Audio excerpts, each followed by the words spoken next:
Gusto mo bang malinawan sa mga isyu tungkol sa iyong mga karapatan?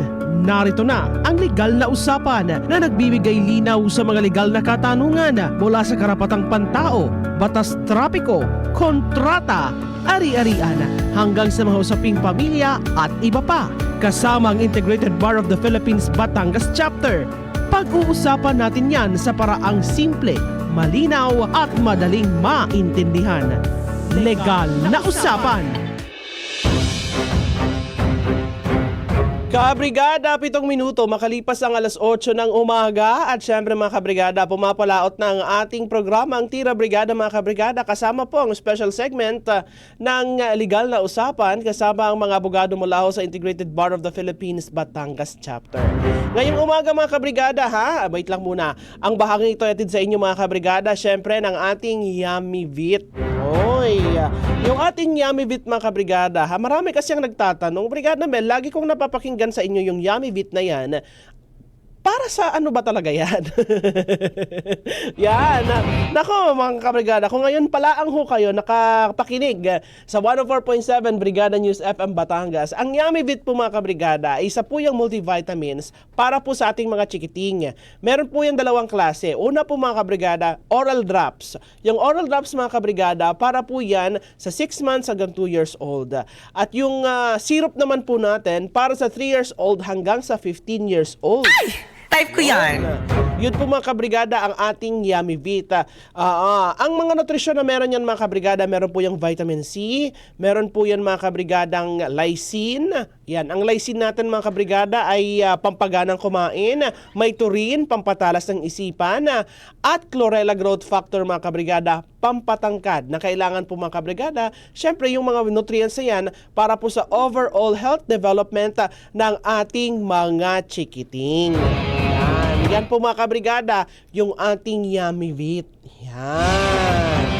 Oo. At syempre, available po yan mga kabrigada sa mga otorisadong butika at parmasya na matatagpuan sa inyong mga lugar. Meron nun yan mga kabrigada sa South Star Drugs, sa Mercury Drugstores, sa The Generics Pharmacy, Generica mga kabrigada, sa Carl Andre Drugstore at sa mga lokal na parmasya na matatagpuan sa inyong lugar.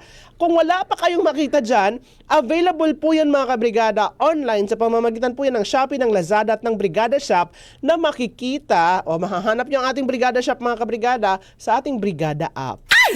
Type ko yan. Okay? So yan ho mga kabrigada ang ating Yummy Vit. Okay.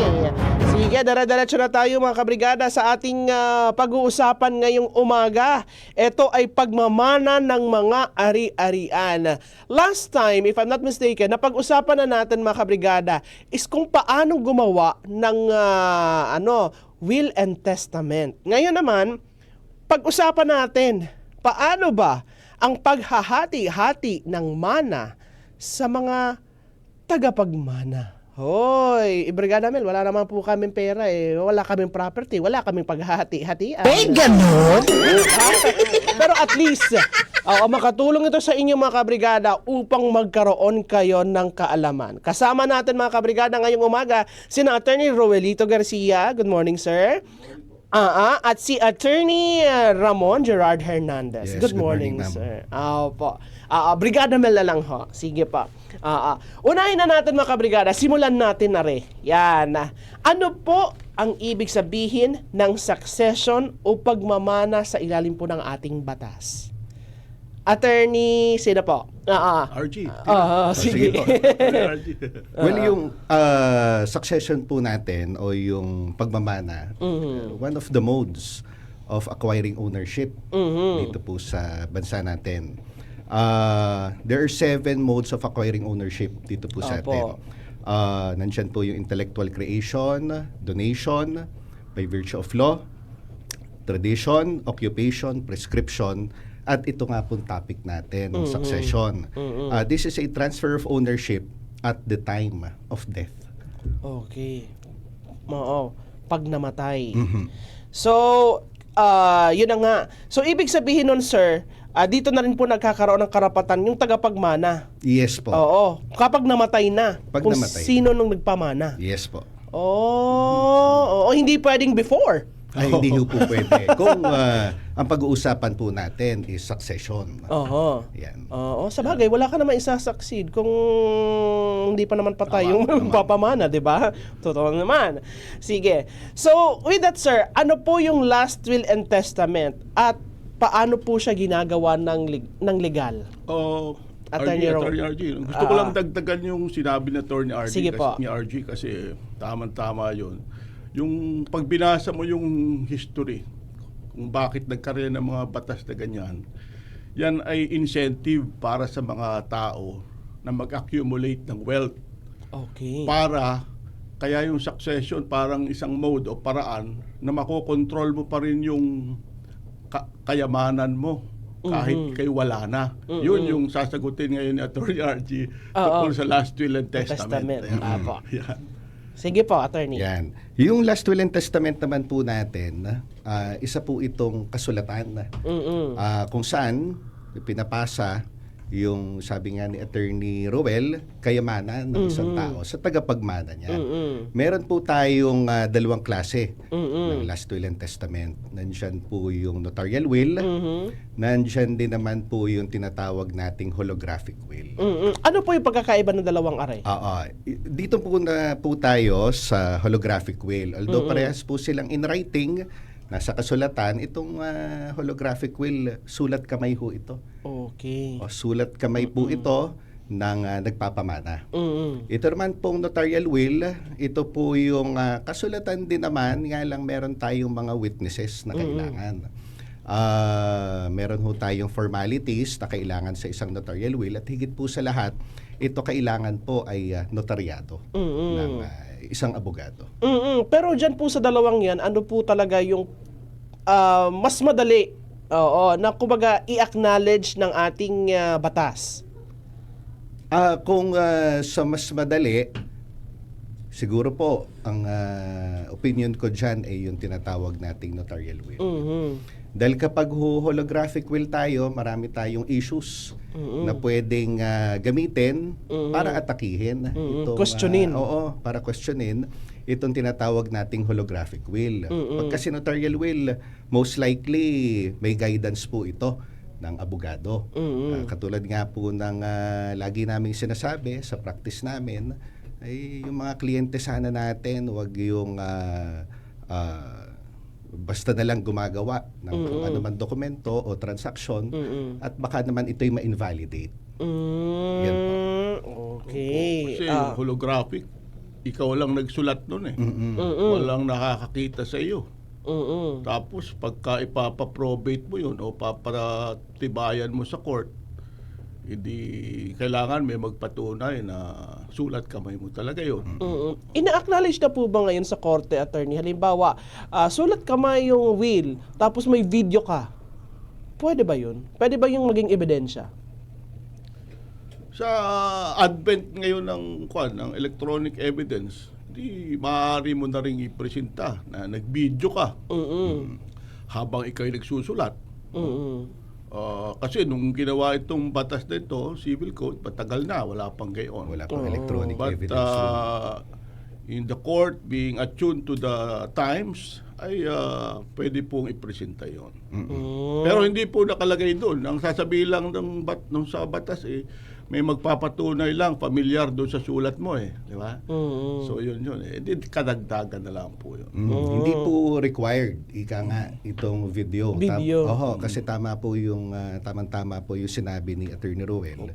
Nung ginawa itong batas na to, wala pa yatang cellphone nung panahon yun. Totoo yan. Ano pa, meron siguro sir, pero dipindot pa lang. Pero nowadays kasi, kalimitan ng mga nagiging ebidensya natin sa cellphone, video, gadgets, laptop. So, although hindi required na kailangang i-video, wala namang masama. At kung gamitin, in fact, makakadagdag pa yon as evidence natin. Kapag ganun po, kapag holographic will, paano po ba yun? Kailangan may magpapatunay pa, may isa pang witness na yun talaga isinulat kamay? Kapag ito po ay ating ipoprobate, pag ipipresenta po sa husgado, syempre kailangan na meron tayong testigo na familiar dito sa handwriting ng nagpapamana, kahit ho isa lang kung hindi naman contested yung holographic will. Pero kalimitan po, kung contested po itong holographic will, at least 3 witnesses ang kailangan natin na familiar to sa handwriting ng nagpapamana. Okay. So with that, sir, pagdating po sa Last and Will and Testament, maaari bang questionin or ipawalang bisa ang isang will? At sa ano po itong dahilan na pwedeng ipawalang bisa? Opo, ay kapag ka po kinontes, ang mahalaga po sa isang will ay yung lalo na dun sa standard or notarial will ay yung or kahit sa holographic, yung due execution, yung capacity nung taong gumawa, no, yung yun nga pong formalities, yung para po makontest yung validity ng will. Pwede pong invalidate yon kung mapapatunayan na walang testamentary capacity, no, Attorney RG, yung gumawa, o kaya ay pinilit siya, o kaya ay peke talaga yung will, yun, may invalidate po yun. Marami ho kasi tayong grounds for invalidating a will. Nandiyan nga po yung formalities, testamentary capacity. May mga instances din po nasa unsound mind at the time of making the last will and testament. Nandiyan din po yung fraud o kaya pinilit lamang ng yung tagapagmana na gumawa ng will. Tsaka syempre yung lack of intent or mistake ng nagpapamana. Well, yun po yung mga grounds natin usually invalidating. Pero syempre kung halimbawa magka-question ng ganito, kailangan na mapatunayan din nung nagka-question na yung mga grounds nga iyon ay valid para mapawalang bisa yung Yes, will. Opo. Oo. Kasi may Syempre, kailangan kasabihan yun. po tayo sa practice, syempre bibigyan natin ng karapatan yung last wish ika nga nung nagpapamana. So kung gusto mo ipawalang bisa, patunayan mo na ito ay peke. Yes. Oo, na siya ay wala sa tamang kaisipan nung ginawa yung will. Ganoon. At saka kung may standing ka para questionin siya. Oo, isa din 'yon. Hindi naman basta pwedeng lumabas na lang kayo Oo. sa court, mag-participate na wala na hindi naman po kayo yung tinatawag nating real party. Oo, hindi ka naapektuhan o direktang naapektuhan. So ibig sabihin, pwede pong halimbawa, pwedeng question halimbawa, siguro yung siguro tagapagmana or anak na hindi na bigyan, tama ba? Tama po ba ako, sir? Oo, hindi na partihan doon sa mana. Oo. Ibang action po yun. Yung po Oo. yung halimbawa ay tinatawag po sa batas yung preterisyon. Sabihin, inumit ka or kulang yung hindi ka sinali doon sa will. Ngayon. Oh. Yun naman po, hindi naman yun yung extrinsic validity. Hindi mo po questionin yung valid ba o merong capacity ba o ano. Ko-questionin doon yung legality, yung sa portioning na, no, sa partiya. Okay. Malinaw po. Pero, what if po kapag walang habilin na ibinigay, sino po yung unang may karapatan na magmana? Ano po yan? With respect dun sa halimbawa ay may namatay, Apo. ang isang tao, si letter A ay namatay, wala siyang anak. No? Mayroon tinatawag na compulsory heirs. Diba? Wala siyang anak, wala rin siyang asawa, pwedeng umakyat yon sa kanyang mga magulang. Kung siya na may anak, marital children, yun, sigurado bababa doon. Kung may asawa siya, laging nagko-concur o kasabay yung spouse. No? Lagi silang may karapatang magmana. No? Pero kung wala yon, in the absence nung mga anak, tumataas yon. Pagka wala pa rin, pumupunta yun sa gilid. Kapatid. Collateral. No? Sa mga kapatid. Basta meron pong anak, itong tagapagmana, syempre yung mga magulang o mga kapatid, hindi na syempre pwedeng makamana. Kung wala rin namang naiwang last will and testament. Yan po, malinaw. Sa ating mga tagapakinig ngayong umaga, ha, sana po ay nalilinawan yung inyong mga agam-agam, lalong-lalo na yung mga kamag-anak Oo, na may naiwang lupa ang aking itay. Mhm. Oo. Pero walang last will. Ano ba ang dapat kong gawin? Yan. Yan pag-uusapan natin yan dito mga kabrigada. At syempre, mamaya pag-uusapan din natin yung compulsory heirs na binanggit ni Attorney Ruel kanina. So, pag-uusapan din natin yan and lalong-lalo na din pagdating naman doon sa mga illegitimate na anak. Yan. Kasi pag pumasok na yung illegitimate na anak, napaka-komplikado na noon. Tapos lalong-lalo na kung may iba pang pamilya, na mas lalong makakomplikado yun, masakit yun sa ulo. Pero okay lang yan. Oo. Tutulungan namin kayo mga kabrigada na maliwanagan sa mga bagay-bagay na iyan mga kabrigada. Pero sa ngayon muna mga kabrigada, papaalala ko lang ho ang inyong Power Cells Herbal Capsule habang lumalalim ang ating usapan pagdating po dito sa pagmamana ng mga ari-arian. Nako, kailangan po mga kabrigada, hindi naman po sumabay yung inyong high blood o kaya naman sakit ng ulo mga kabrigada dahil medyo brigada Mel, masyadong nagiging komplikadong mga pinag-uusapan ninyo. Dapat mga kabrigada, kayo po ay nakapag-Power Cells Herbal Capsule na nang sa gayon po mga kabrigada ay na-maintain natin na maliwanag, maaliwalas mga kabrigada ang ating isipan nang sa gayon na-absorb natin yung mga impormasyon na ating pinag-uusapan ngayong umaga mga kabrigada. Power Cells Herbal Capsule, nagmamalasakit sa inyo dahil ikaw ang sandigan. Kabrigada, nagbabalik tayo sa ating programa alas 8:26 ng umaga. At ang oras na yan mga kabrigada, inatid sa atin po ng ating standout ES4 Multivitamins Capsule. Uy, saktong-sakto mga kabrigada, magsa-summer na naman. At kapag summer mga kabrigada, uso po yung mga paliga ng mga barangay. Diba?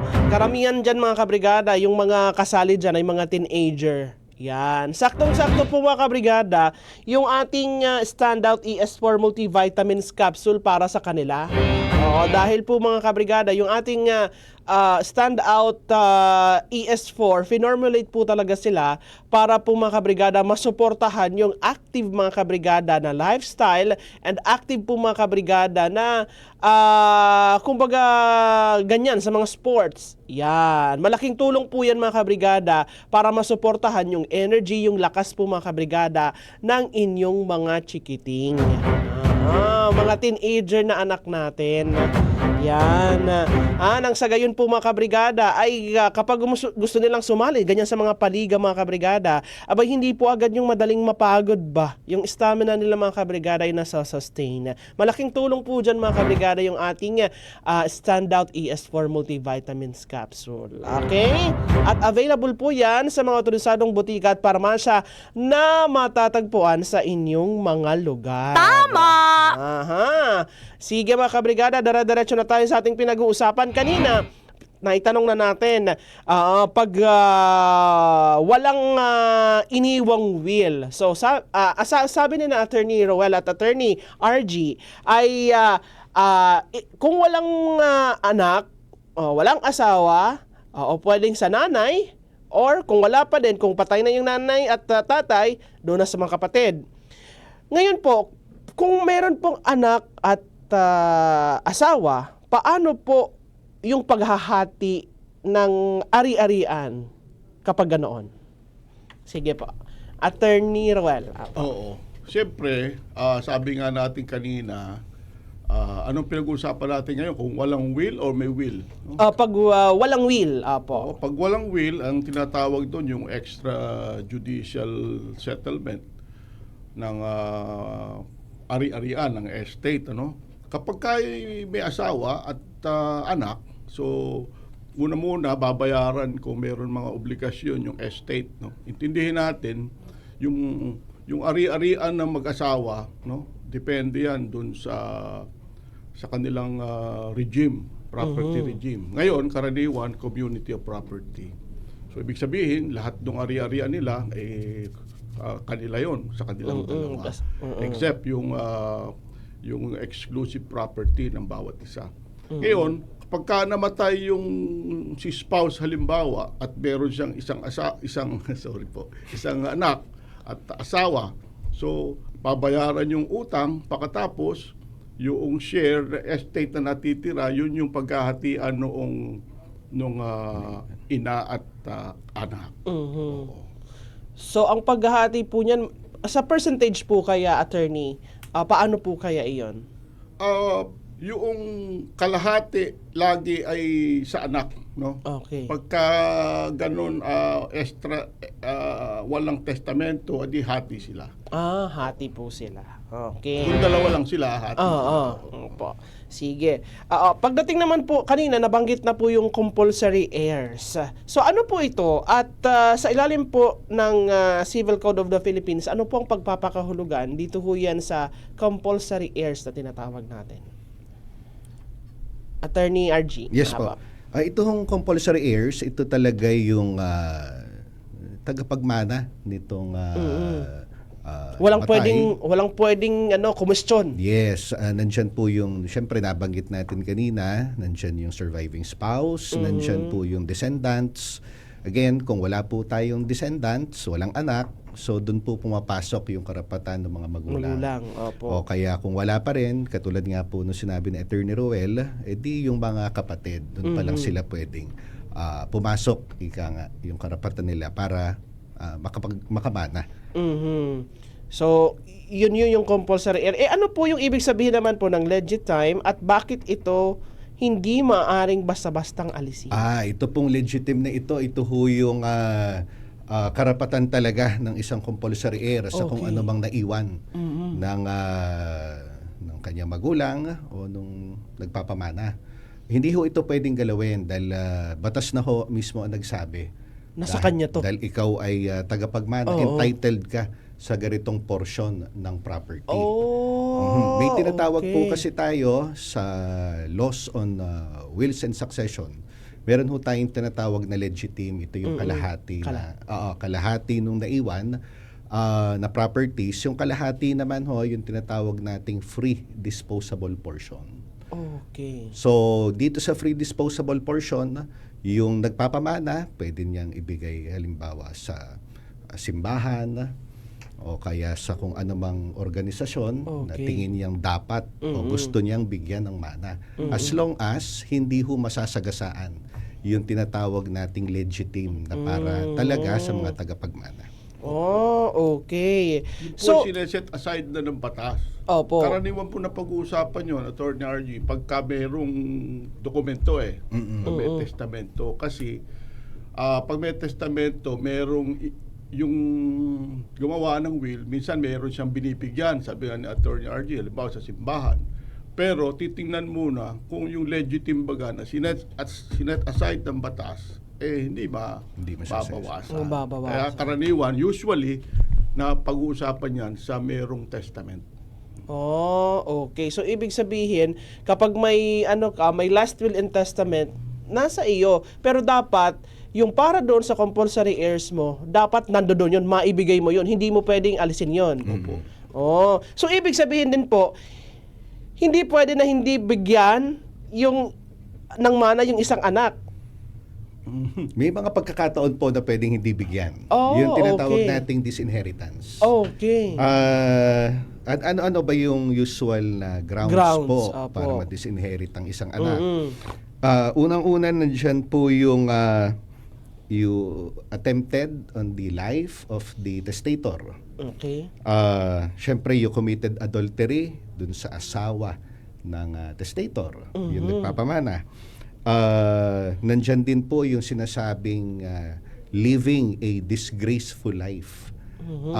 Ito pong disgraceful life na ito, hindi naman tipong nagpakatiwakal ka in a very random instance, pwede ka nang disinherit. Kailangan po ito'y habitual, to say the least. Nandyan po yung, syempre, sa drug trafficking, prostitution, or syempre paulit-ulit na may nakocommit na crime. Isa rin po sa mga grounds ng disinheritance, yung kalimitan na ginagawa ng mga anak, yung maltreatment sa magulang. By words or deeds. Syempre, hindi mo nirerespeto ang magulang mo, pwede kang tanggalan ng mana. Isa rin po dyan yung syempre, pinilit mo o niloko mo ang magulang mo na gumawa ng will, last will and testament. Isa rin po sa mga grounds yan. Marami po yan. For the benefit po of the public, pwede nating tingnan yung Article 919 ng Civil Code of the Philippines. So nandun po yung mga nabanggit nating grounds. Kaya pala naisip ko, di ba sa mga telenovela, sir? Papasok ko lang. Yung kasi yung malapit sa mga ano natin Kasi sa telenovela, nakikita natin mga mayaman, di ba? So, sa telenovela, kaya pala laging mababait sila doon sa sa may mga property talaga. Oo, sa kanilang mga ama na may mga property, ang babait nila kasi pwede pa lang talaga. Pwede. Syempre, innate naman po sa atin, natural dapat. Talagang dapat na respeto natin yung mga magulang natin. Kaya ito po niligay ng batas sa oras na syempre may maltreatment tayo sa ating mga magulang, pwede tayong tanggalan ng mana. But then again, this is not yung isolated. Kapag naman isolated, normal naman pag minsan nagkakatampuhan. Diba? Pero kapag syempre habitual, kailangan ilagay nung nagpapamana na dinidisinherit ko itong anak ko dahil sa ganitong maltreatment. O sa ganyan po ba, halimbawa may grounds na nakita, sabihin na natin na maltreatment.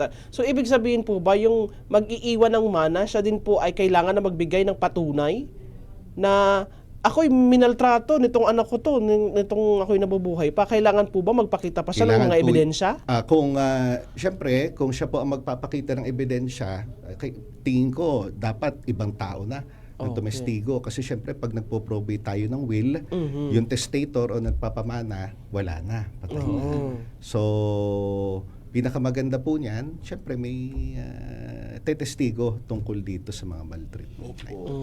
Tsaka po, mga kabrigada, siyempre, sabi nga ni Attorney RG, statutory yan, nakalista yan doon sa Civil Code. Dapat nandun yan. At tsaka, kung sino yung naghahabol, di sabihin niya, hindi naman niya minaltrato. Oo, hindi naman sasabihin ng magulang siguro na siya minaltrato kung hindi naman. No? So, marami naman pong nakakakita niya pagka pinapaprobate na yon.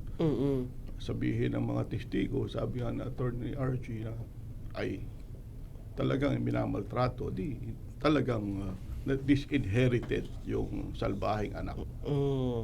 Noted po iyan. Pagdating naman po dito mga sir, sa illegitimate na anak, so may karapatan din po ba ang isang illegitimate na anak sa mana na maiiwan? Legitimate or illegitimate children, talaga may karapatan. Ang pagtatalunan na lang natin dyan, kung gaano kalaki yung share o kaliit yung share na makukuha ng illegitimate child. Kasi po sa laws on wills and succession po natin, kalahati lang ang makukuha ng illegitimate child kumpara doon sa share na makukuha ng legitimate child. So for example, may 150,000 pesos, illegitimate child, entitled sa 100,000 pesos.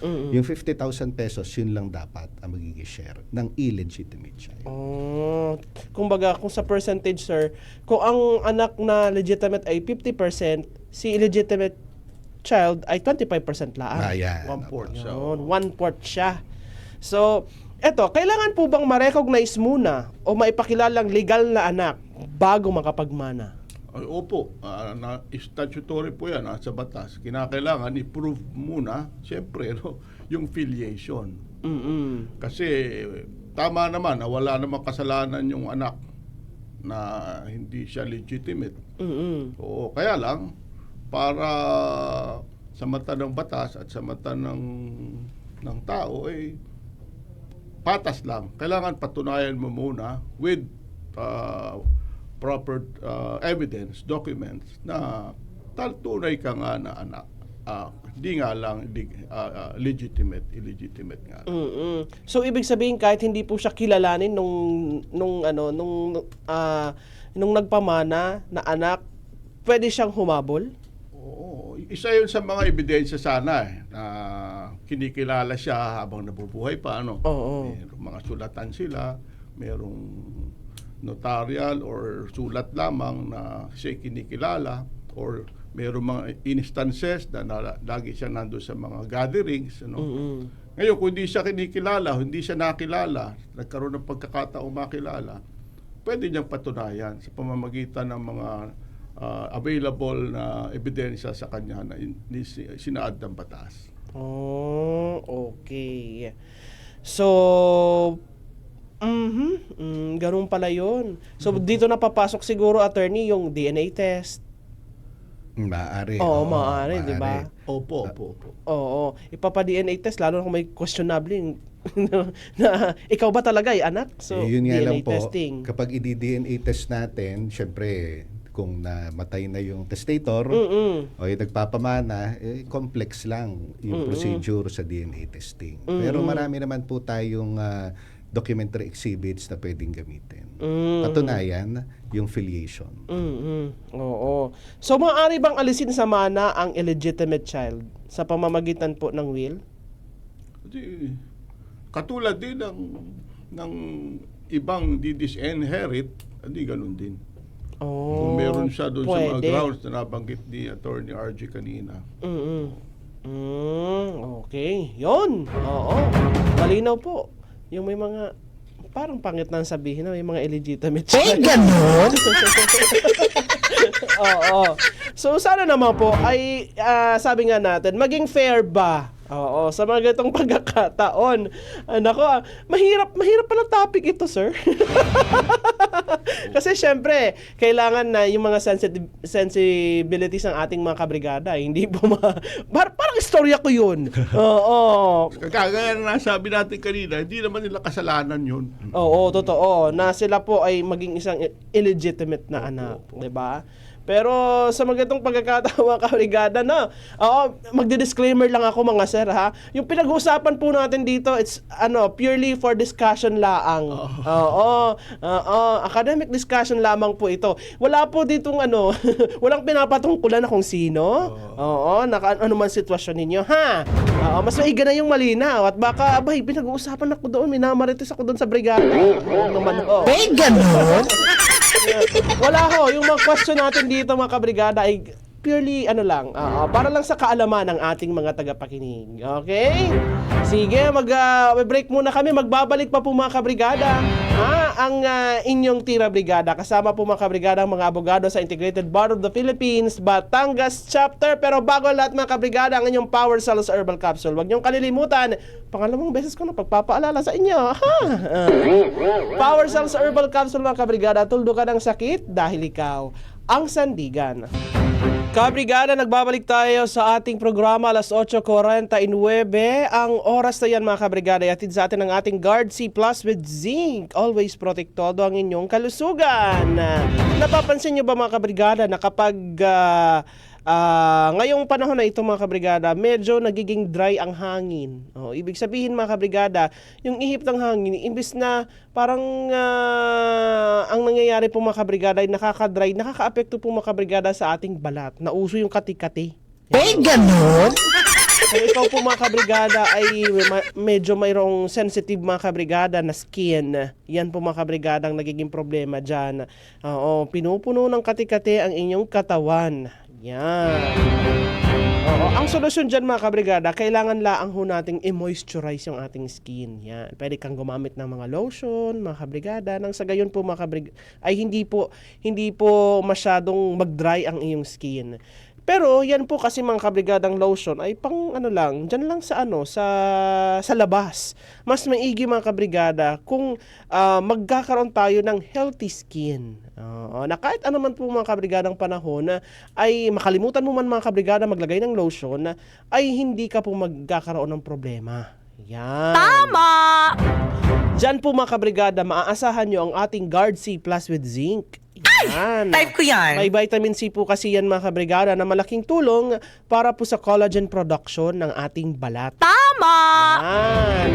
Kaya naman po talagang makasusuporta mga kabrigada sa healthy at glowing skin, lalong-lalo na ngayon mga kabrigada na nagkakaroon tayo ng transition from malamig to mainit. Nararamdaman nyo na ba yung alinsangan? Makakatulong din mga kabrigada bukod sa pagpapaganda or pagiging healthy ng inyong skin, nakakatulong din po ang Guard C pangpalakas ng immune system. Type ko yan. Oh, yan. Kaya ano nang tawag diyan na hitting two birds in one stone. Oo, ang ating Guard C Plus with zinc. Always protektado ang kalusugan. Available po yan mga kabrigada sa mga otorisadong butika at parmasya na matatagpuan sa inyong mga lugar. Sige. Diretso na ulit tayo mga kabrigada. Kasama pa rin natin sina Attorney RG Hernandez at si Attorney Ruel. Yan. Good morning! Muna sa mga kakatutok pa lang ng kanilang mga radyo. Nako, late na ho kayo. Patapos na kami. Ganon? Oo, late na ang inyong pagbubukas. Oo. At dahil dyan, dito tayo. Kanina, pinag-usapan po natin mga kabrigada, yung karapatan ng illegitimate children sa mana na maiiwan. Ngayon naman, pagdating naman po sa sitwasyon ng second family, mga sir. Oo. Kung may legal na pamilya at may second family, paano po ang nagiging paghahati ng mga ari-arian? Apo. Attorney Roel. Oh, ako pala. So, ang laging sabi nga natin kanina, yung unfortunately or sa mata ng batas, yung pangalawang asawa, wala yun lagi. No? So, yung paghahati-hati, laging may kasama yung descendant o yung illegitimate na anak. Ang sabi nga, kung pinaghahati-hatian na yung estate nung namatay na mga ama nila, ay sabi nga natin kanina, laging kalahati ng tatanggapin ng marital child ang tatanggapin ng non-marital child. Yun po, ganun po ang paghahati noon. So ibig sabihin walang hati sa mana. Meron po yung pong asawa ay yung common law spouse o yung pangalawang asawa ay kapag ka namatay na wala na. Presumption siguro ng batas dahil nagkameron ka na nung magkasama kayo. Ang pinoproteksyonan ng ating batas dahil sabi ko nga kanina, wala namang kasalanan yung mga bata. Lagi yung kalahati ng kung ano yung tatanggapin nung legitimate o marital child ay kalahati sa kanya. How about po kapag ito, third party, kabit or live-in partner? Pwede po bang magmana? Sa totoong buhay po, yung mga kabit na yan, sila pa ang maliligalig. Totoo. Oo, ang ligalig masyado. Ganong wala naman silang karapatan, lalo na at ang kanilang pagsasama nung nagpapamana o ng testator ay hindi walang kasal ba na nangyari. So, ito hong mga kabit o live-in partner, as long as wala po tayong benefit of marriage at ang cohabitation po nila is without the sanctity of marriage, wala po silang karapatan. Pero yung anak nila, kung magkakaroon sila ng anak, meron. Yun yung mga illegitimate children because they were born out of wedlock. Walang kasal. Yan. Sige, kabit pa more.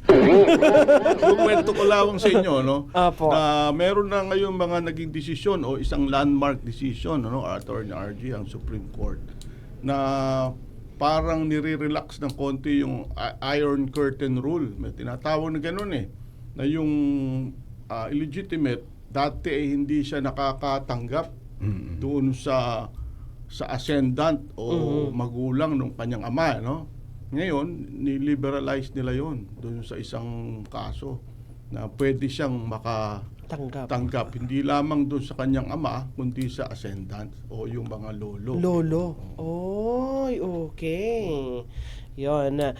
So, halimbawa, paano po kung may mga anak sa labas na hindi alam ng legal na pamilya? Parang ang hirap nun. Lalo na kung nagkaroon na ng hatian. Oo. To be fair, syempre, pwede namang mag-claim, di ba? Itong na-omit na tagapagmana. Nga lang, hindi pwede. Mahirap lang, syempre, may i-trace kung kanino napunta, alin yung mga properties na naiwan ng tatay niya. Pero pwede naman siyang maghabol. Maghabol. Oo, pwede naman maghabol. Dahil under the law, meron naman siyang karapatan. Meron. Yun nga lang, mahirap yung logistics, ika nga. Siyempre, kailangan nating makipag-coordinate sa iba't ibang government offices. Kung sa lupa, siyempre, nandiyan ang mga Registry of Deeds, o kaya Office of the City Assessor, Municipal Assessor. Kapag naman sa mga bangko, siyempre, yung yung bank secrecy law, di ba? Ang hirap makakuha ng mga information. So, talagang challenging. Pero, hindi imposible. Yun naman. O kaya kung halimbawa parang pangit i-advise na ipayo, no. Na halimbawa ikaw ay anak sa labas. Haba parang ang pangit ng ganoon. Siguro ano na lang, maging mindful na lang tayo siguro kung ikaw ay anak sa labas, or paano ba to? Paano ba to, attorney? Nahihirapan ako. Halimbawa, ikaw ay anak sa labas at parang gusto mong mabahagian ka ng mana ng iyong magulang or ng iyong tatay, sabihin na natin ng iyong nanay, mas maigi siguro na na magpakilala ka na. Oo. Lalong-lalo na kung may legal na pamilya. Siguro ayaw kasi kung titingnan natin, maaring ayaw nila ng gulo, pero kasi yung karapatan mo naman yung nasasagasaan sa ganoong Unang-una siguro, dapat recognize ka ng iyong ama. Yun muna. Sapagkat mahirap mo namang ilapit ang iyong sarili dun sa pamilya Na hindi ka legitimate Sa bagay, pamilya isa ng din iyong yun. ama, Opo. kung hindi ka nila tatanggapin. Pero yung ama mo yun. Oo. So you have to have a very good relationship with your ama, or at least i-recognize ka na ikaw ay anak niya. Malinaw po iyon. Pagdating naman po sa proseso at dokumento, ano po yung pagkakaiba ng extrajudicial settlement sa judicial settlement ng estate? Pagdating po dito sa pagmamana ng mga ari-ari. Sa extrajudicial, ibig sabihin sa labas ng hukuman. Opo. Judicial settlement sa loob ng hukuman. Ang sa pagkakadali naman po ng pagproseso nito, dun sa extrajudicial o sa labas ng hukuman, ay kinakailangan lamang po kayo magkasundo kung kayo ay marami. Kung kailangan maliwanag sa inyo na ganito ang sinasabi ng batas, na share and share alike tayo kung tayo magkakapatid. Ganun po.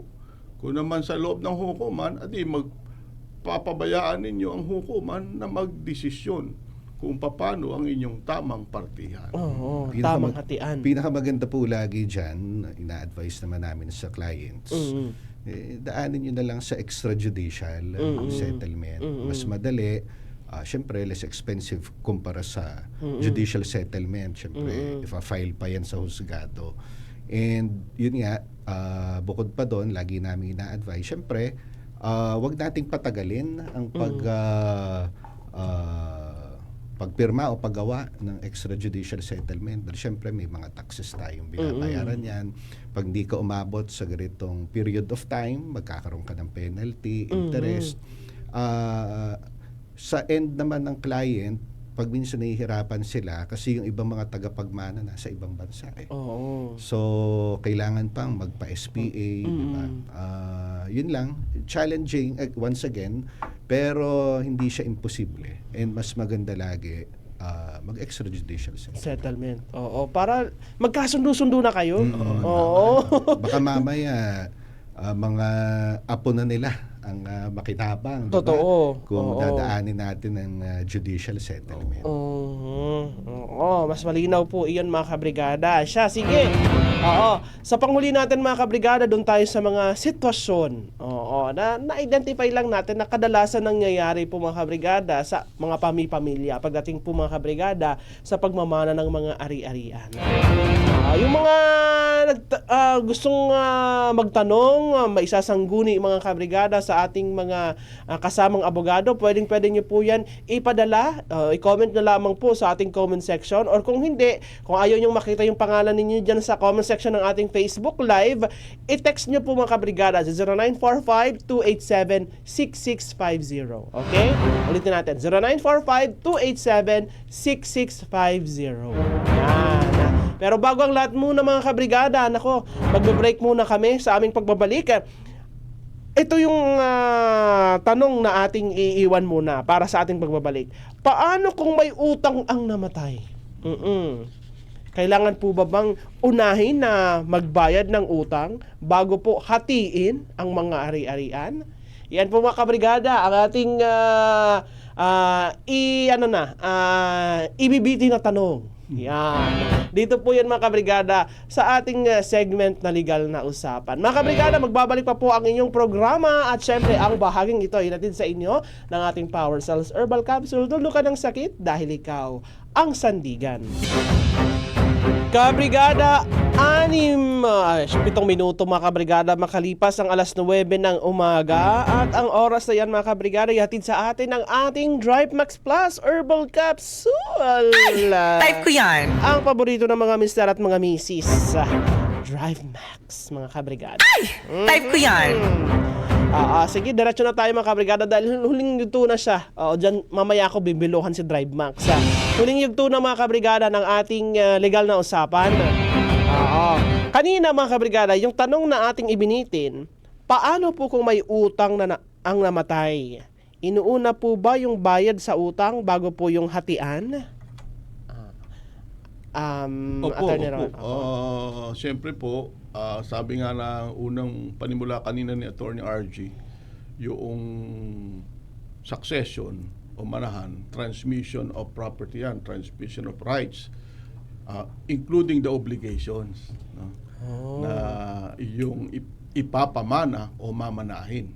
So, kung may utang na 1.20 yung namatay at ang minana lamang ay 1.20 din, adi, babayaran mo na.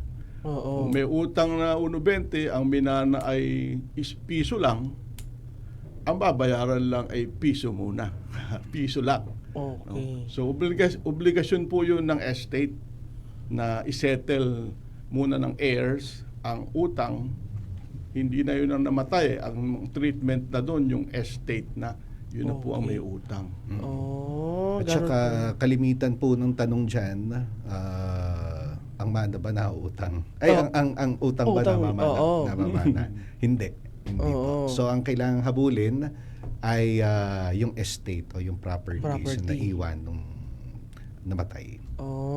Okay. So, ibig sabihin, yung matitira, halimbawa, kung may utang, babayadan mo na yon, yung matitira, yun ang paghati-hatian. Opo. Opo. Paano daw po kung may naunang namatay na tagapagmana? Mapupunta ba ang bahagi nung hati niya sa mana sa kanyang mga anak? Oo. By way of, yun ho yung tinatawag natin sa batas, by right of representation. Okay. So kung ano ang makukuhang share nung namatay na magulang, yun ang paghahati-hatian. Hindi pwedeng hindi pwedeng kunin ng kapatid. Hindi. Hati-hati po sila dyan. Okay. Malinaw po iyan. Kasi meron pong mga nagtatanong sa amin noon dati na ganyan, na namatay po yung magulang ko pero isa po siya sa tagapagmana ng lupa na iniwan ng aking lolo. Oo, pero parang dinisregard na sila dahil wala na nga. Tapos kinamkam na nung isa. Kinamkam na ng mga kapatid. Meron po silang right of representation, pero sabi nga ay ano tawag doon, Attorney RG, hindi per capita, per stirpes, yung root. Halimbawa, 3 sila, maghahati-hati ngayon silang 3 dun sa share nung kanilang namatay na tagapagmana dapat. Okay. Halimbawa, kung 25% ang minana ng iyong magulang, yung 25% na yun ang paghahati-hatian ninyo. Hindi pwedeng makibahagi kayo doon sa 100%. Kasi representation lang eh. Sige, malinaw. Paano po kung may ari-ari ang hindi na isama sa unang hatian? Paano po iyon? Sa extrajudicial settlement document, laging sinasabi yun na kapag meron di na isama at nakita ulit, adi magkakameron kayo ng supplemental. Isasama ninyo. Kasi bukod sa paghahati-hatian yun, may obligasyon yun . Ang estate may obligasyon yun sa Estado . Okay. Ang watch out lang po noon, syempre, kung hindi natin naihabol within a certain period of time, baka mamaya ma-penalize tayo. May interest penalty po yun. ibinibigay. Oh, okay. So halimbawa, ano po naman po, sir, mga sir, ang epekto kung matagal nang hindi kinikilala or hindi po sinusuportahan ang isang anak? Nagkakaroon po ba yun sa epekto sa paghahati-hati ng mga ano? Anak? Kung Hindi kinikilala at hindi sinusuportahan. ng magulang Oo, ang anak, oo. in turn, pwede hong gawin naman ng anak, disinherit din niya Oo. yung magulang niya. Magulang. Oo, lalo Okay. na kung isa ho sa mga grounds kasi yung lack of support o abandonment, diba? Para i-disinherit ng anak ang kanyang magulang. Opo. So, ano po yung sa inyo pong practice bilang isang abogado or bilang mga abogado, ano po yung karaniwang dahilan na nakikita ninyo pagdating po dito sa awayan sa mana? Mga sir. Like any other awayan, kung dahilan pag hindi pagkakasunduan sa partihan or hindi maliwanag, no? Hindi maliwanag yung iniwan ng magulang, yun. Kakameron yan ng hindi pagkakaunawaan. Lalo na yung mga syempre hindi nawawala yung may tampuhan, tas lumaki na ng lumaki. Nangyayari din dyan yung halimbawa may sakit noon yung magulang, ang gumastos ng mga pang-ospital o medical expenses yung isang anak, tapos syempre gusto niyang pabayaran doon sa estate. Well, yan yung kalimitan na naririnig namin sa practice. Pero yung ganun pong sitwasyon na Attorney RG, pinapayagan po ba talaga yon ng ating batas na halimbawa ikaw yung gumastos doon sa magulang mo habang sila ay may sakit, tapos nung namatay, pwede mong habulin yun? Wala naman po kasing problema doon. Ang akin lang, parang hindi magandang tingnan. Parang hindi magandang tingnan sa sarili kong pananaw. Pero walang problema kung ganoon. Oo, yun nga lang, hindi magandang tingnan. Oo, kasi parang Para ka naman naniningil. Oo, naningil ka. Oo. Kasi magulang mo naman. Obliged naman tayo to render mutual support. Sabi sa batas, mutual support yan eh. So, kung tumulong ka nung nangangailangan ng iyong magulang, kung gusto mo palang singilin, sabihin mo agad sa iyong mga kapatid na ito'y pautang ko ha. At ito ay sa bandaron ay sisingilin ko. Mas maliwanag yun. Oo. Para at least aware din na yung mga kapatid, no? At hindi na nagkakagulo. So, with that po, ano po ang dapat gawin para po maalis po or maiwasan yung alitan po sa mga ganitong pagkakataon sa loob ng isang pamilya? Dito kasi sa atin sa Pilipinas parang ayaw pag-usapan lagi yan eh. Yung kamatayan, pagmamanahan. Pero if you are going to be practical about it, so punta kayo sa inyong pinagkakatiwalaang lawyer, magtanong kayo kung paano nyo paplanuhin yung inyong estate planning, tawag dyan. No? Pwede kayong gumawa ng ng will ninyo, or pwede kayong gumawa ng isang korporasyon para i-set up ang partihan ng bawat isa. Marami pong paraan para hindi kayo magkagakagalit sa banda-banda riyan. Attorney RG, may gusto ka pong idagdag? Oo, kasi kapag yung alitan kasi ng pamilya, hindi naman yun nawawala. Huwag na lang nating syempre palakihin. Tama nga yung sinabi ni Attorney Roel, lumapit kayo sa pinagkakatiwalaan yung abogado dahil sa oras naman na hindi kayo magkasundo-sundo sa naiwang property ng inyong magulang, at magfa-file kayo ng mga ganyan judicial settlement, katulad ho nung sinabi namin kanina, baka mamaya mga apo nyo na ang makinabang. Diba? Hindi nyo na rin ma-enjoy kung ano man yung property sa naiwan. O kaya, kadalasan attorney na napapansin namin dito, nakapangalan pa sa pinakalolo ng lolo, yung yung property hindi pa naisasalin dahil may problema. O at masyado nang mahaba yung hahabulin ng mga magmamana. Hanggang sa yung naghahabol halos wala nang makuha. Tapos yung Diba? siyempre yung signatories pag minsan talaga nasa ibang bansa. Yes. Kaya yun, challenging pero lalo na sa logistics, pero hindi siya imposibleng gawin. Opo. Sige po. Pero with that po, attorney, ano po ba yung mas mainam? Mas mainam ba gumawa ng will kahit hindi po mayaman? Kasi 'di ba ang kaisipan natin na hindi naman ako mayaman, ba't kailangan kong gumawa ng will? 'Di ba? Ito na lang naman na bahay at lupa ang meron ako. Bakit kailangan ko pang gumawa ng will? Wala naman kasing minimum amount na prescribe ang batas para makapag-execute ng last will and testament. Pinakamaganda dyan, sabihin man ng isa na hindi siya mayaman, ito lang naiwan kong property, pero para hindi siguro magkakagalit yung mga naiwang compulsory heirs, mainam pa rin ang last will and testament.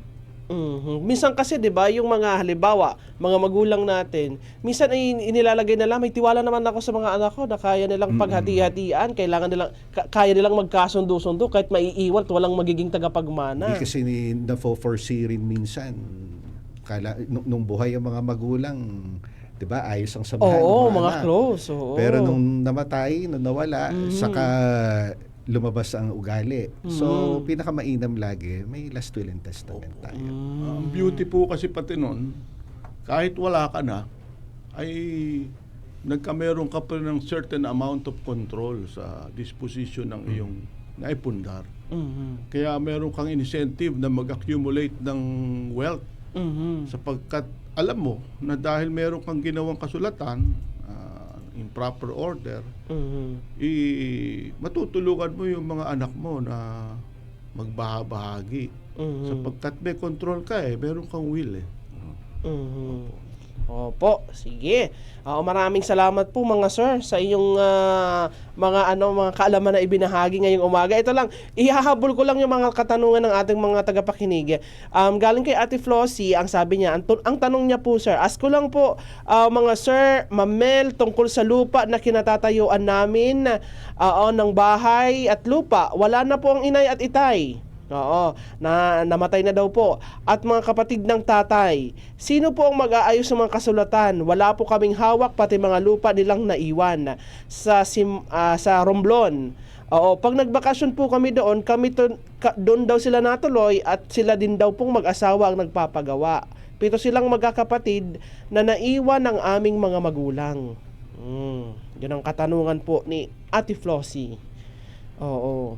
Wala silang hawak na kasulatan. Ngayon, sino daw po ang maaaring walang kasulatan. Oo. Walang papel ang lupa gayon. Walang papel, walang titulo ang lupa, o wala silang extrajudicial settlement? Siguro ganun po. Wala silang extrajudicial settlement at wala din sa kanila yung titulo ng lupa.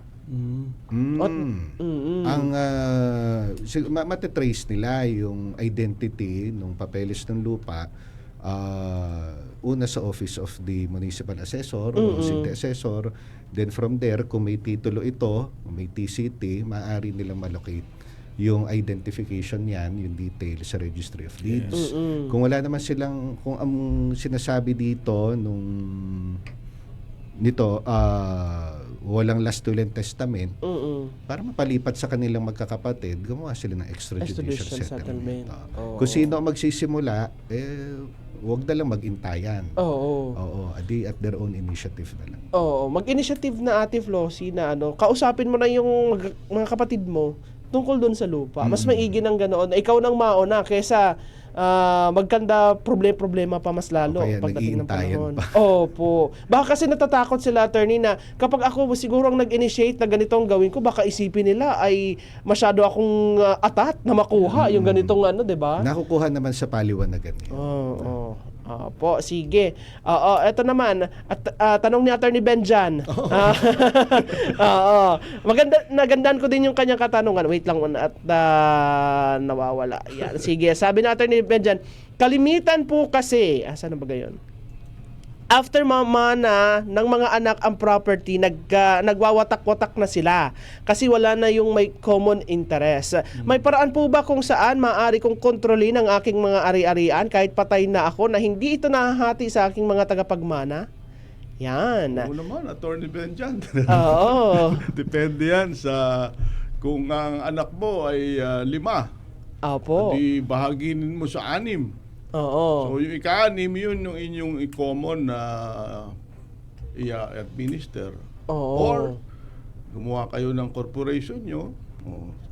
Habang buhay yung corporation ngayon eh. Oo. So habang buhay na may share kayo doon, may interest ang magkakapatid. At para mapagpatuloy yung legasiya ng kanilang mga magulang. Okay. So pwede palang ganun, attorney. Oo, kala ko ganun na lang talaga na kapag mana, sige, hiwa-hiwalay na. Wala na. Pero pwede pa rin palang gawin yun kahit wala na ang magulang. Okay? With that, mga kabrigada, maraming salamat sa sumali sa ating, sabi ni Almorita Umanya, ganyan din ang lupa ng mama ko, patay na daw yung lolo niya, yung lola niya, tapos yung lupa nila nakapangalan pa sa kanilang mga magulang. Masyadong mahirap na yun. Kasuhin nyo na. Oo, asikasuhin nyo na ho. Oo, Ma'am Almorita Umanya. Nang sa ganun na hindi na kayo magkaroon pa ng mas komplikado pa sa mga susunod na taon at susunod na henerasyon. Oo. Sige, with that po mga kabrigada, maraming salamat sa inyong pakikinig. Bibigyan muna natin ng pagkakataon sa Attorney RG, Attorney Roel, para po sa kanilang pagbati at huling mensahe sa ating mga tagapakinig, mga sir. Binabati ko yung aking pamilya, asawa ko, si Vanessa, yung nakikinig dyan, yung mga anak ko, tapos mga kasama ko sa law office, nanonood sila ngayon. Wow. At yung mga kasama ko namin ni Attorney RG sa Rotary Club of Metro Batangas. Ay sa inyo, shout out. At mga kasama ko sa simbahan, sa Hermandad del Santo Niño ng Batangan. Lalo na yung mga docents, mga 143. Magandang umaga po. Salamat sa panonood ninyo dito sa Legal na Usapan sa Brigada. Po, Attorney RG. Siyempre yung wife ko, si Lauren, tapos yung dalawa naming anak, si Lam at si Lucio. Pero higit sa lahat paring Benjan, marami. Si Attorney Ben. Opo. Yan po mga kabrigada, maraming salamat. Kung kayo naman po ay may mga gustong isang guni sa mga abogado, mga kabrigada, na kasama po natin dito sa ating legal na usapan, maaari po kayong pumunta sa kanilang opisina sa Integrated Bar of the Philippines, Batangas Chapter. Every Friday po, 1 p.m. to 4 p.m. mga kabrigada. Matatagpuan ang kanilang opisina dyan huyan sa Palyokan West. Malapit lang ang huyan sa SM. Yan. Pwede nyo ho silang bisitahin para humingi po ng payo. Mga legal consultation. Yan. Maraming salamat mga kabrigada. Magpapabalik pa ako para sa inyong mga pagbati, mga kabrigada. Pero sa ngayon muna, magbe-break muna kami. Nandiyan dyan mga kabrigada ang Power Cells Herbal Capsule. Kung tapos na kayo uminom ng Power Cells Herbal Capsule, meron po yung kape na masarap. Tuwang-tuwa kahapon doon sa Lipa. Yung mga nanalo ng ating Power Cells Soya Coffee at Power Cells Salabat.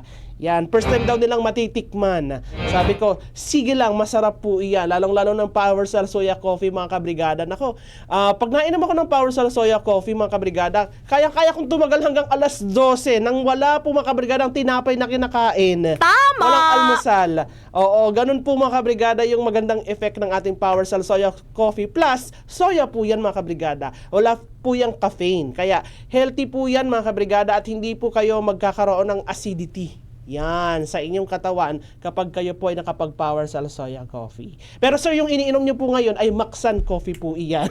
Hindi po yan Power Cell Soya Coffee. Opo. Masarap. Yan. Opo. Masarap po talaga yan. Yan po ay herbal din po. Na product po ng Brigada. Anyway, mga kabrigada, magbabalik pa po ako para sa inyong mga pagbati, komento, suggestion, reaction, dito ho yan sa ating programa. Mga kabrigada, Power Cells Herbal Capsule, tuldo ka ng sakit dahil ikaw ang sandigan. Gusto mo bang malinawan sa mga isyu tungkol sa iyong mga karapatan? Narito na ang legal na usapan na nagbibigay linaw sa mga legal na katanungan mula sa karapatang pantao, batas trapiko, kontrata, ari-arian hanggang sa mga usaping pamilya at iba pa. Kasama ang Integrated Bar of the Philippines Batangas Chapter. Pag-uusapan natin yan sa paraang simple, malinaw at madaling maintindihan. Legal na usapan.